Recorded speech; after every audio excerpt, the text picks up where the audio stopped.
Hi guys, I'm Uncle Richie. Yo, what up? J Money's back. And this is C10. And you're listening to the Uncle's Podcast.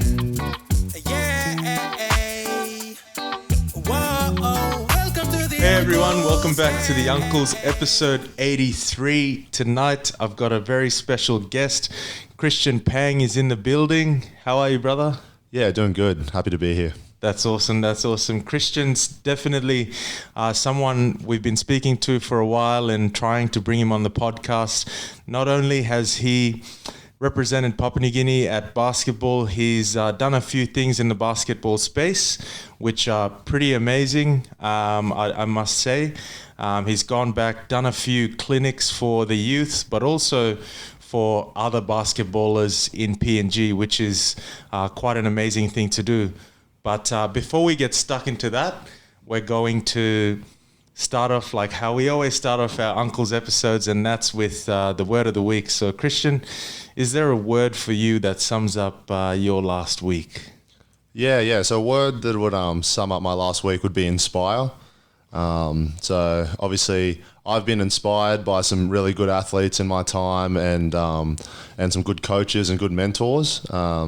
And I've had the opportunity to go back to PNG, go back home and inspire some of the youth there. And it goes full circle because then that has then inspired me again, seeing the smiles on their faces and seeing how much they appreciate it and enjoy it. So, that'd be my word of the week, inspire. Oh, that's a perfect word to start us off off this episode. But let's get right into it because I feel like, you have a great story to tell. And we always start off with where you were born and raised. Yeah, so my parents are originally from Kokopo. And so I was flown down to Brisbane to be born and then back to Kokopo growing up. So raised there. Then I went to St. Joseph's College for high school. And then basically in the holidays there, I'd go back home.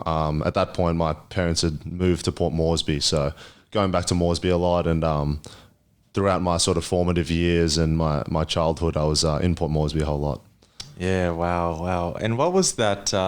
Because during that, Kokopo would have been such a, I've been there a few times. It's such a beautiful place. Yeah. There's so much to do. Everything's like pretty close. The beach there, volcano, a few different activities. What was life like growing up there?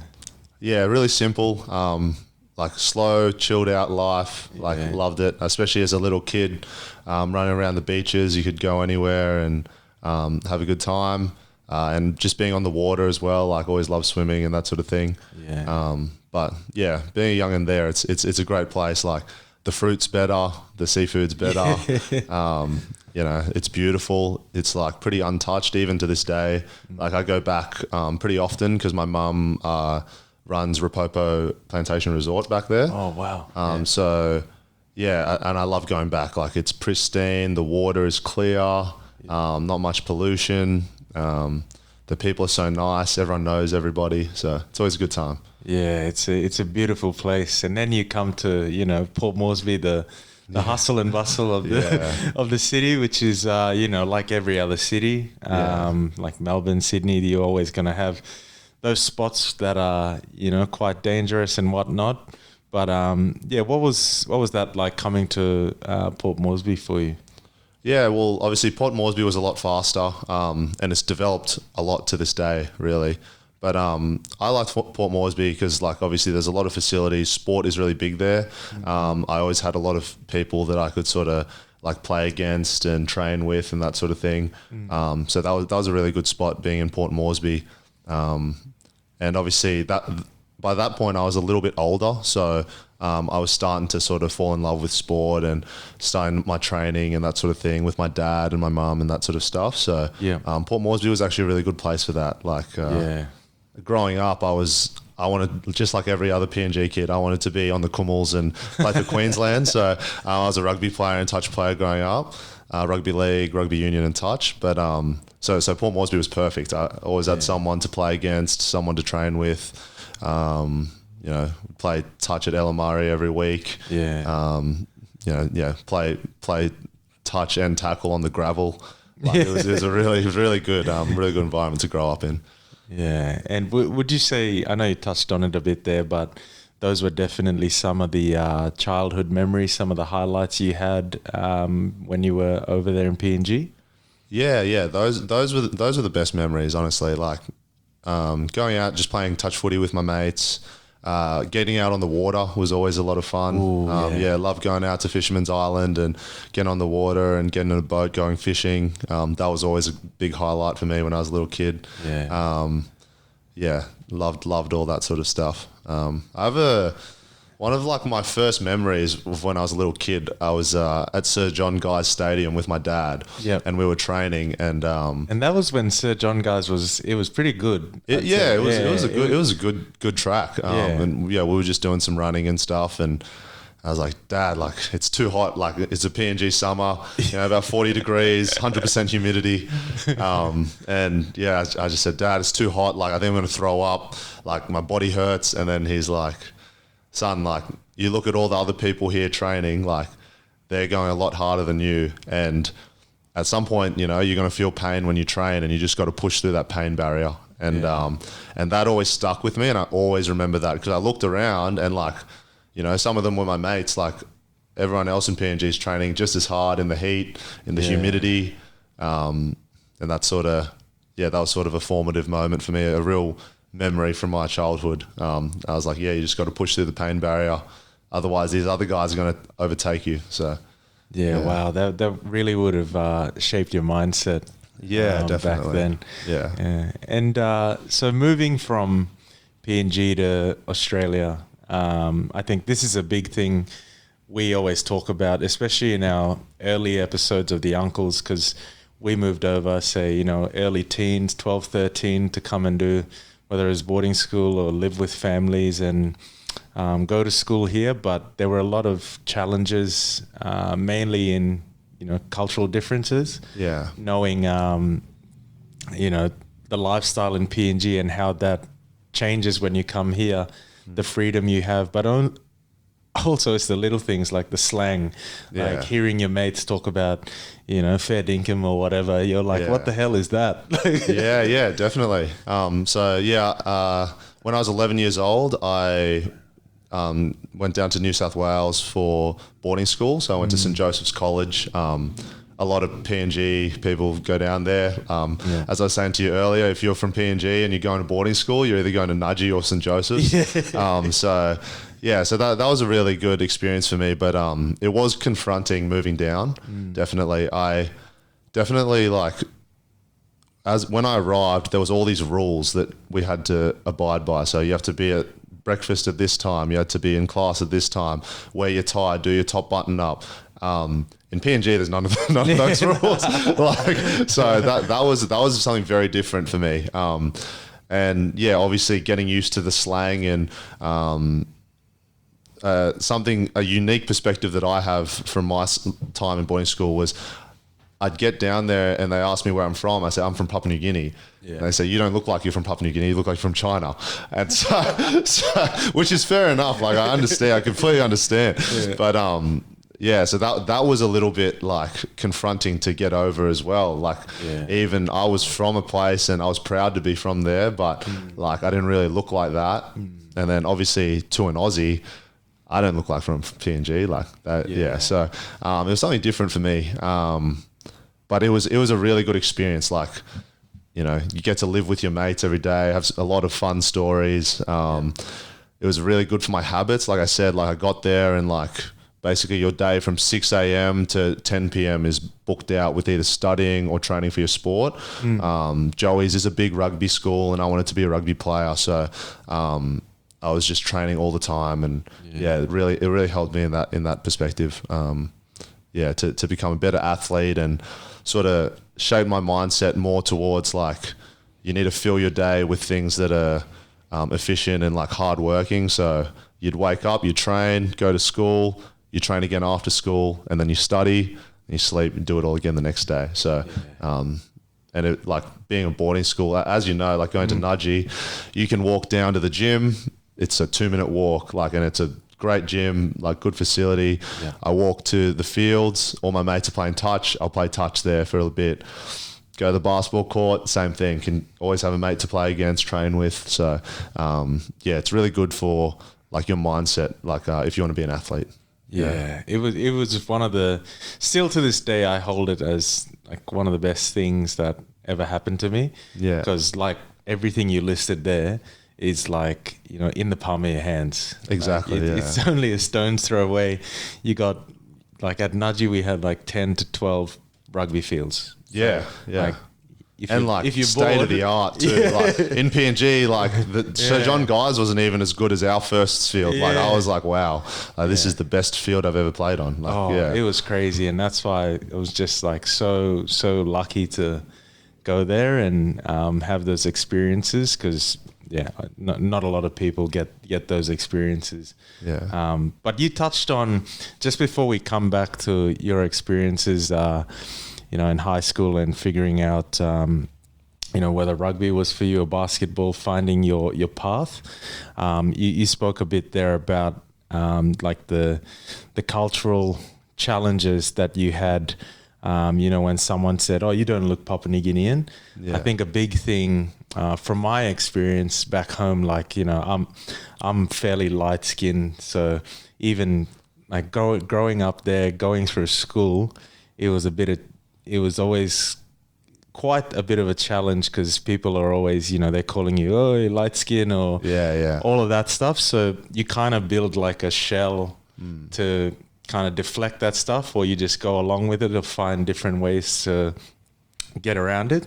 But I want to know, what was your experience like, looking Asian, but being in a country like Papua New Guinea, although you love it, you're proud of it, like people are always going to have, a certain perception. What was that like for you when you were younger? Yeah, when I was younger, I don't think I thought about it too much, to be honest. The difference is that in Papua New Guinea, there's a lot of Papua New Guinea Chinese, as you probably know. There's heaps and heaps, and now there's even more. There's hundreds of thousands.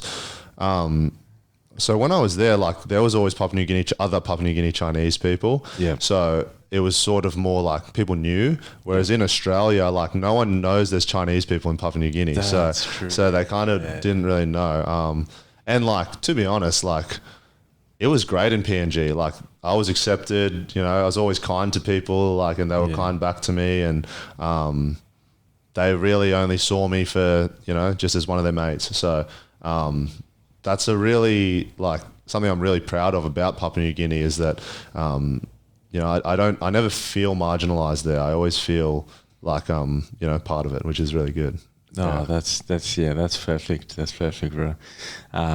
Thank you for sharing that with us. No problem. Happy to. Yeah. So let's go into, because we touched a little bit there about high school.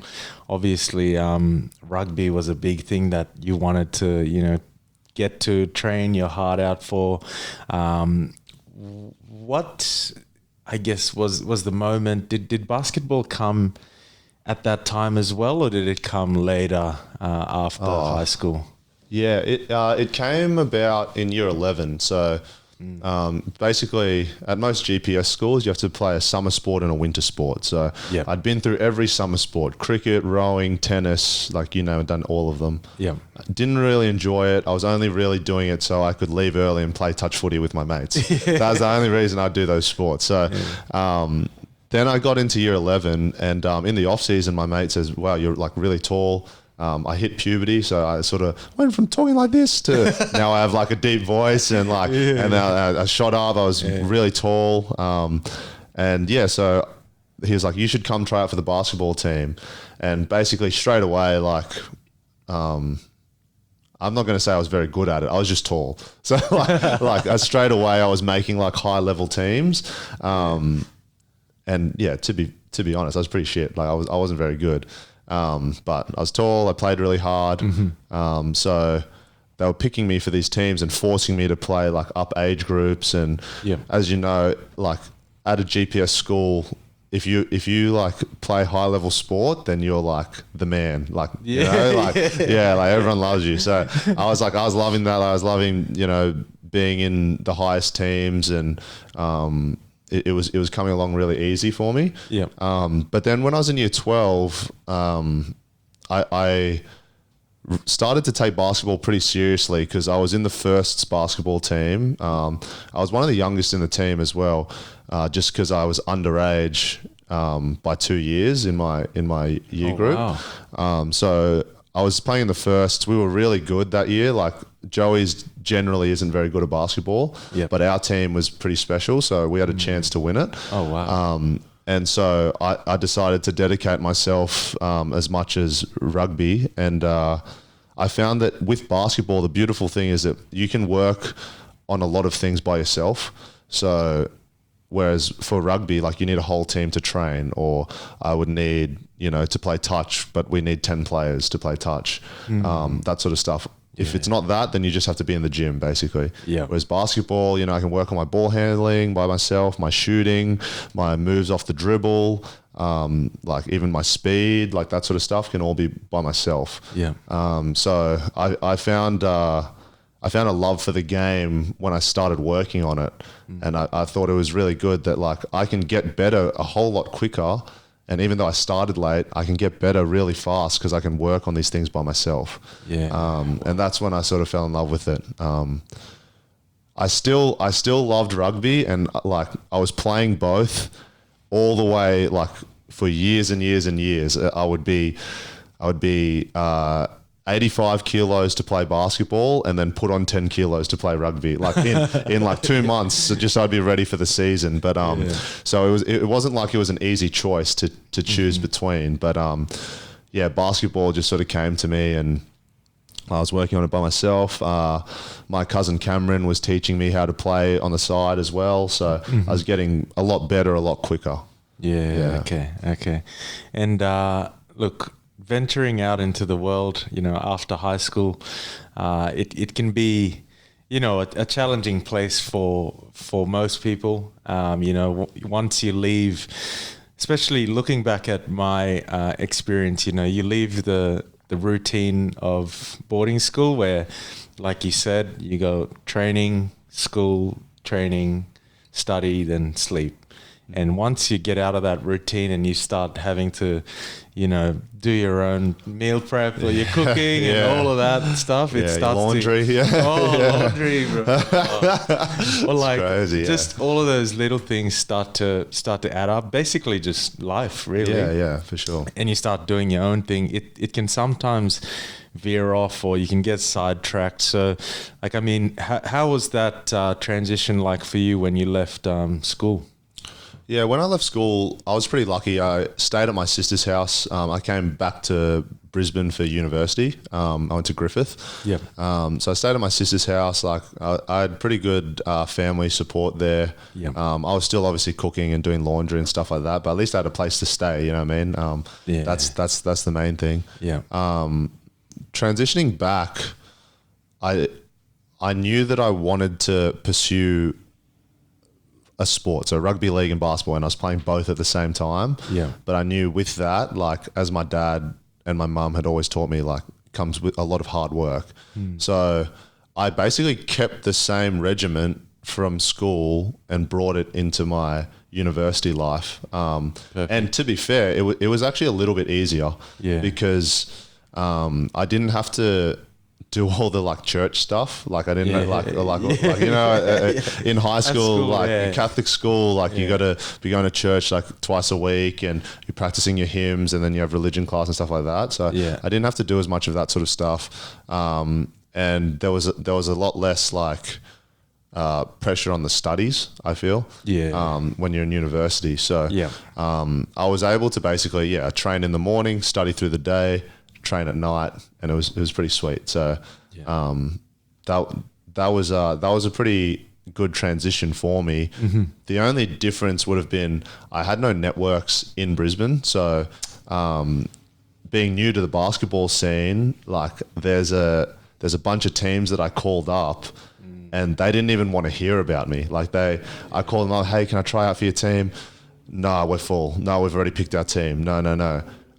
So the current club that I'm with, Southwest Metro Pirates, I remember my first ever coach in rep basketball was Darren Chisholm. And he just gave me a chance. Like, he saw that I was willing to work hard. I still wasn't very good at basketball, but all these teams had said no to me even trying out and like even just seeing me play. But Darren gave me a shot, and from there I never looked back. Yeah. So Southwest Pirates or Southwest Brisbane Pirates? Yeah, Southwest Pirates, yeah. Southwest Pirates. So were they your first team, first club coming to Brisbane and playing basketball? Yeah, well, that was actually my first ever club or representative club. Oh, wow. Because I'd only ever played high school basketball for 2 years. So, like, because I play rugby everywhere. Yeah. So, so I still play there, like... excited to say I just signed my contract yesterday for this year to play there again. So the Uncles exclusive. Yeah, breaking news on the Uncles. Yeah, so happy to be back, and it's been a home to me. There's been a lot of changes around the club, but I've always been consistently there, and just. Goes to show, like, they gave me a shot and I've repaid that tenfold. Yeah, that's awesome. That's awesome. And what's the competition like that you're playing with, or that you played in when you first joined them? So when I first joined them, I was in the under-21s representative team. Yeah. So that's a pretty good competition. Our team was really good that year. I think we came second that year that I joined them, and we just had really good chemistry. Like, we didn't have any state players or national team players. Every other team did, but our team just played with good chemistry. We played free, and that sort of thing. And then after that, I played in what was the QBL, what is now the NBL 1. And that's where I probably met the best coach I've ever had, and probably the person who's most crucial to my basketball career, which was Mick Downer.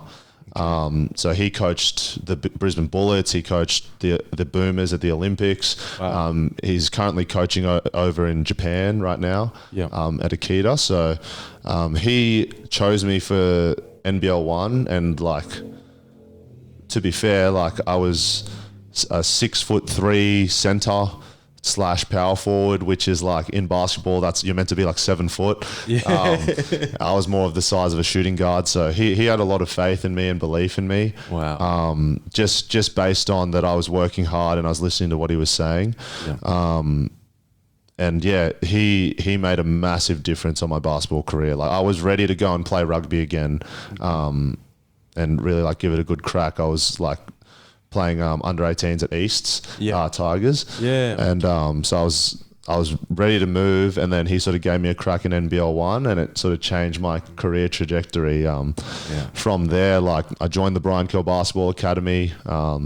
Super grateful to Brian Curl for giving me the opportunities. Like, he let me train with them for free. And so I got, like, elite level training every day. Basically from Brian Curl and Mick Downer, I went into the Bullets system. So I did which is like NBL level. So I did the Brisbane Bullets development and training squad.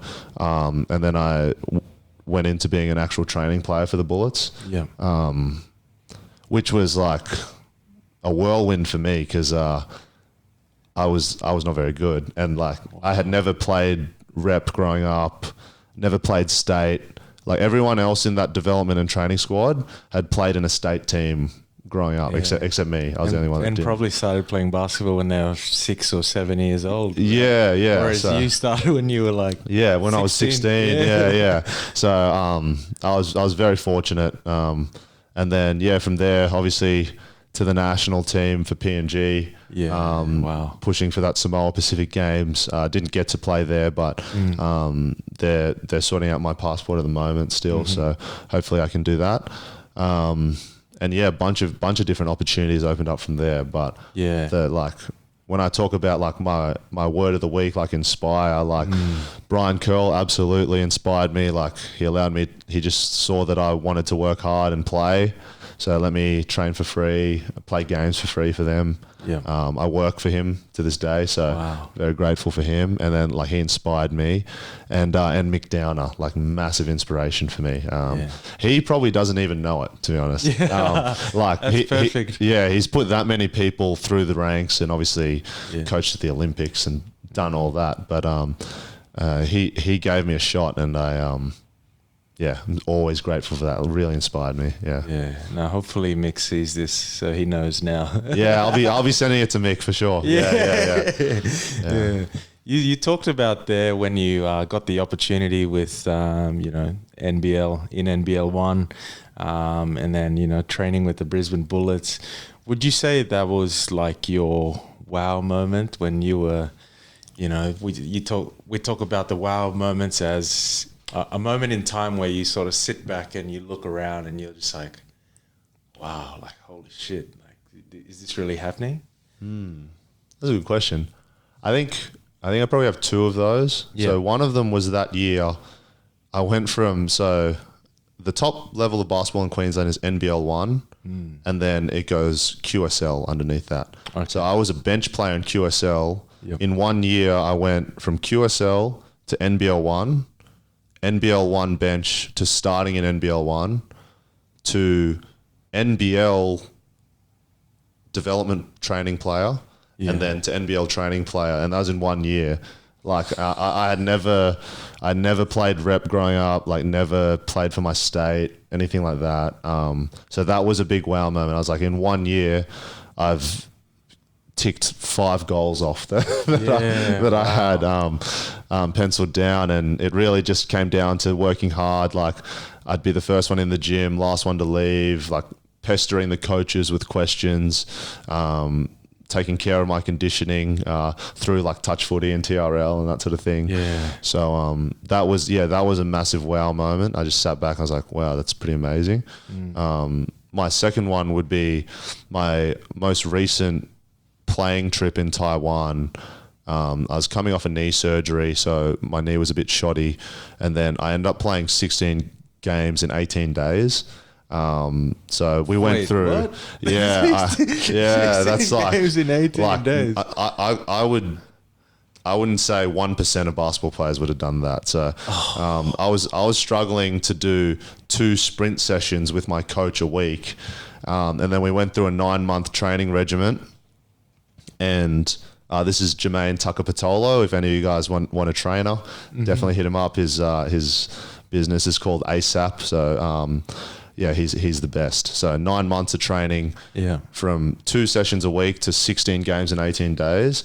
And 3 of those games were at a professional level, and 8 of those games were at a national level. So I played against Taiwan, Ukraine, Japan, like a bunch of different national teams. Yeah. But it was at the very end, I played my first tournament against the national teams, had an okay tournament, played my second tournament against the university teams, and I was pretty average. I don't think I performed at my best, but I signed a professional contract after that.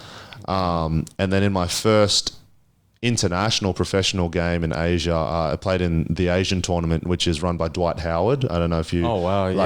So LA Lakers. So I played against Dwight Howard, DeMarcus Cousins, Quinn Cook, so 3 NBA champions, all on the same team. Holy moly. But my first game in that league and my first international professional game, I had 32 points. And I got back to the locker room after, and I just had like goosebumps, and I was like, I thought that I was done. Like when I had my knee surgery and I couldn't run properly, I was like, oh, that's probably as high as I'll get in basketball. Like I had a pretty good career, like pretty happy with it, but I'll probably just keep doing this, like NBL 1, national team stuff, that sort of thing. But thanks to my trainer, Jermaine, I could, went out, performed at my best on the world stage. Yeah, and, that's amazing. Like, pretty much a comeback story there to come out, after an ACL, after so long, and then, to get out on the court and put 32 on is just, that's especially at that elite level. It's not a small thing. Yeah, that was a wow moment. Just sitting in that locker room, and I was like, "Oh my gosh!" Like, and then obviously, like, I had my mum like messaging me, "Oh my gosh!" Like, what the hell? Yeah. So that was really cool as well to make mum proud. And I didn't know this, but my girlfriend was actually like, I was so excited to call her after the game, and she was actually watching the game on live stream. I didn't know that, so that was a really cool moment as well. Nice. I was like, "Oh, that's sick!" Yeah. So yeah, that was a big wow moment for me. That's amazing. And I think another amazing thing that you've done recently, and I think even a couple of years ago, I've seen on your Instagram that you've done a few basketball clinics back in PNG, and look, that's just amazing stuff that you've done there, because we always talk about it here that the podcast is basically us trying to give back something to the younger generation that, they can come and listen to, a guy like yourself, Christian Pang, and they can go, oh, he lived in Kokopo, he lived in Port Moresby. Maybe I can, be in the NBL one day as well. So it's just about building, a library of information that the youngsters can basically either have it at the tips of their fingers, really, on YouTube, on Spotify. So, look, I think that's exactly what you've gone and done there with the free clinics. Like, talk us through that. Where did that idea come from? How did you go about it? How did you do it? What went on? Yeah. Well, firstly, before we go on to that, bro, like, that's part of the reason why I really wanted to come onto the podcast was I see what you guys do, and it is to like inspire the youth and like tell stories from PNG. I think I'm very fortunate and very blessed to have like a good story to tell. But like you guys do an awesome job of like getting the stories out there, like you said, creating a library of information for these young kids, and just like seeing that you can do it and like that sort of thing. I think that's really special. So what you guys do here is really, really special. That's why I like, aligned, the values aligned, and I think it's a good thing that we work together. Yeah. But basically, like 2 years ago, I was up in Port Moresby visiting Dad, and I had an idea to run a free camp. It being PNG, things took a very long time to organise. PNG time? Yeah, we were on PNG time, and so the court only got booked 2 days before the camp. Oh, wow. So I was still posting on social media, and my friends were and stuff as well. I think I did a few radio and news things about it just to promote it.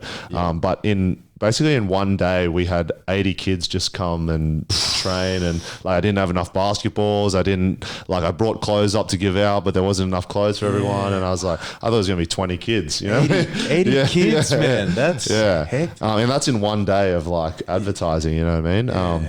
So that was really special. People come from like their villages and stuff like that, which was really cool.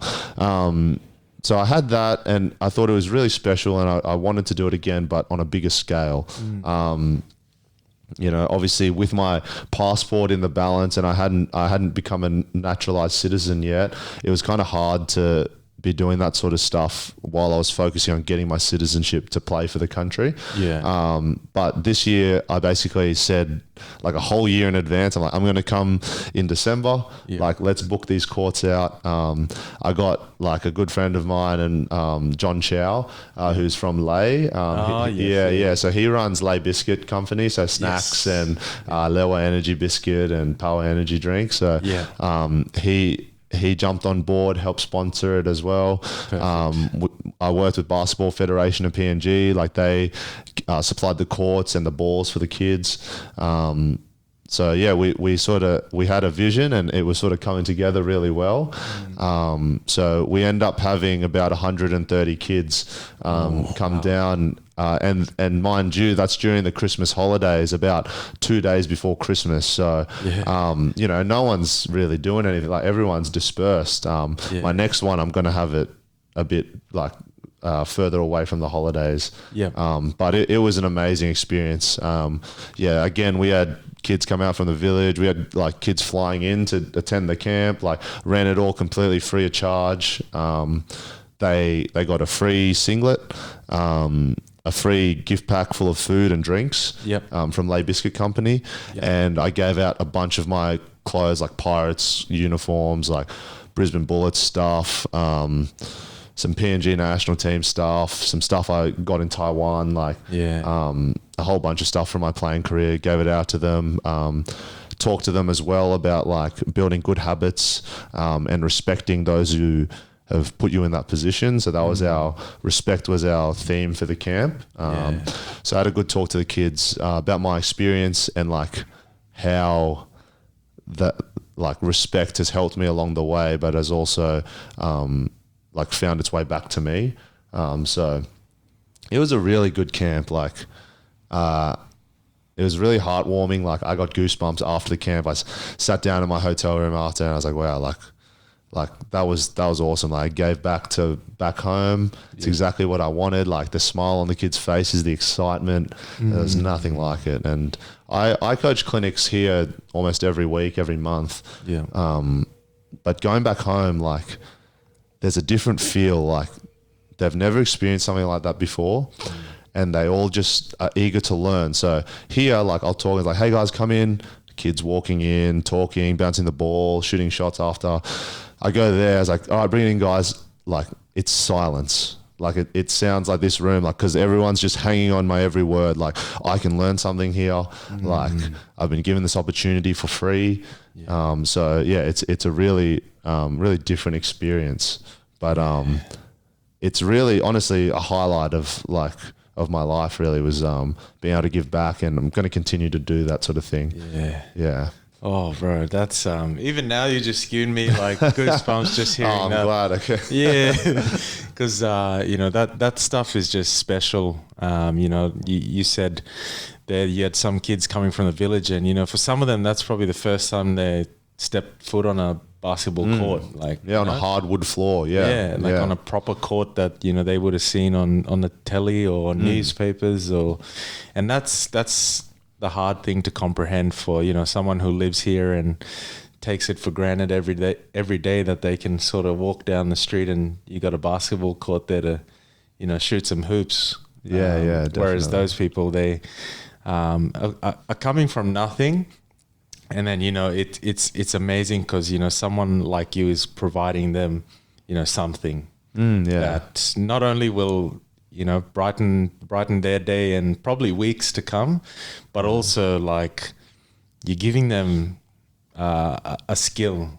Yeah, definitely. And that skill is basketball, and it's up to them now to decide what they want to do with that. Whether it's, you know, training in their villages or buying a basketball and just doing little things here and there. But I mean, I'm sure that those same kids that came there are going to be lining up for the next one you do in like a year's time or something. So like my goal of it, like, is to teach them basketball skills and to show them life skills as well. So like I said, like those respect things, the good habits, like I was saying, like I always say, like, what you do in the dark shines brightness when the lights are on. So, and I told them that at the camp. So, like, if I'm training, like, it's all good to go to team training and try really hard, but you got to, after training, you got to be getting your extra shots up. Then I got to stretch, roll out, ice. Then I got to go to the gym. Then I got to get my own shots up in my own time. Like, team training is not going to cut it. No. So, like, that's those things you do in the dark, like when no one's watching.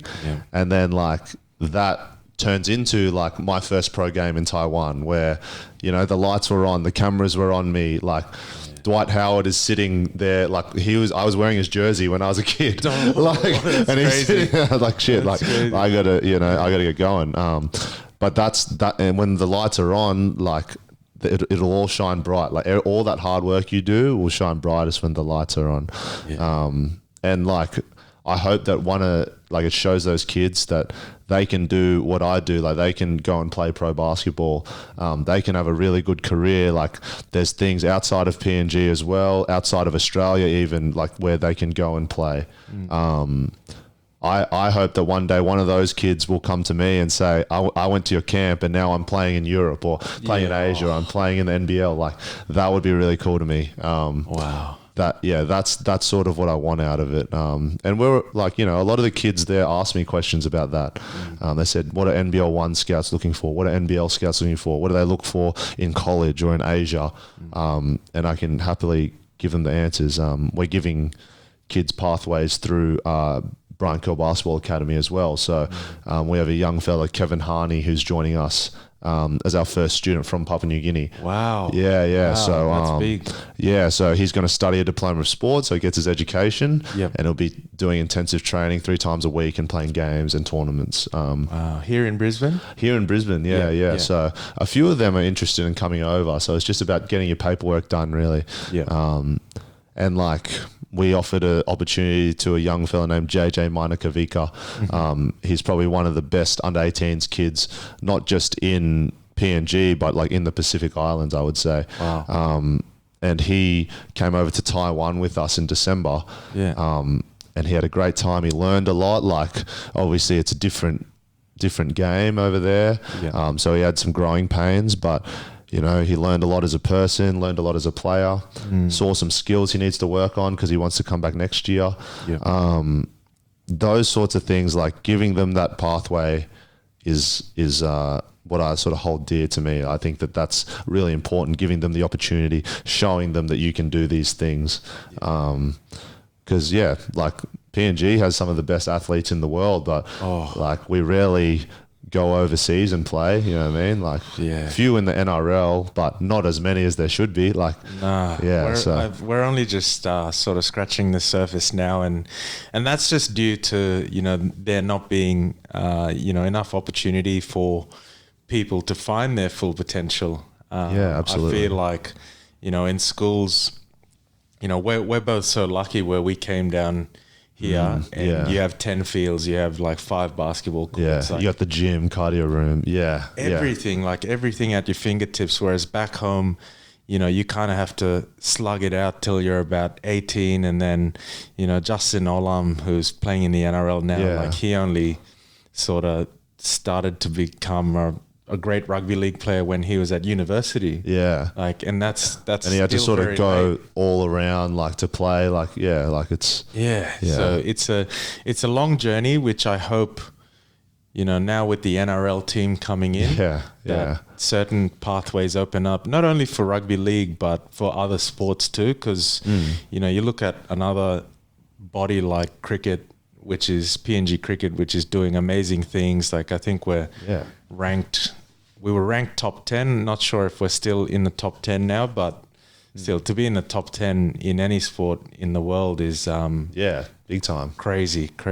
Absolutely. So look, to finish off, I just wanted to say a big thank you to yourself. You've done so much in such a little time. Thank you. And especially giving back to Papua New Guinea, our home, our country. Like, you've definitely put smiles on those kids' faces. But just wanted to hand it over to you if you had any sort of final words, maybe to those younger kids, if there's anything that you'd leave them with.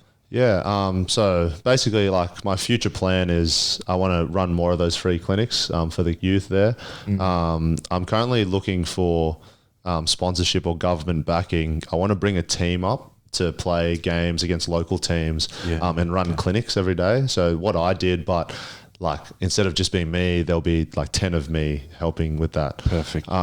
So that's a big goal of mine. I think that would do a lot for the country's sport, and like, we'd talk to them about healthy habits and even upskill the coaches. Like you don't get a good player without a good coach, as I said about Brian Curl and Mick Downer. So that's like an ambition of mine. So I'm hoping that we can do that in the next year or two. But basically, just to the kids, like, it all comes down to hard work. Like, nothing is achieved without hard work. I told you that story of me wanting to quit on Sir John Guy's Stadium with my dad when I was little. I would have been about 9. And like, if you're not working, someone else will overtake you. And I think that I showed a pretty good example too of, like, what you do in the darkness shines brightest when the lights are on. So You need to put in the work behind the scenes when no one's watching, no one's clapping for you, there's no cameras or Instagram or anything like that. You got to be able to put in the work there, and then when the big moment arrives, then you'll be able to perform. So if I was to leave a kid with like one quote, it would be that the work you do in the darkness shines brightest when the lights are on. Oh, that's perfect, and what a great way to finish the episode. Thank you, Christian Pang, for joining us. No worries, Richie. Appreciate Cheers. that. Thanks, guys.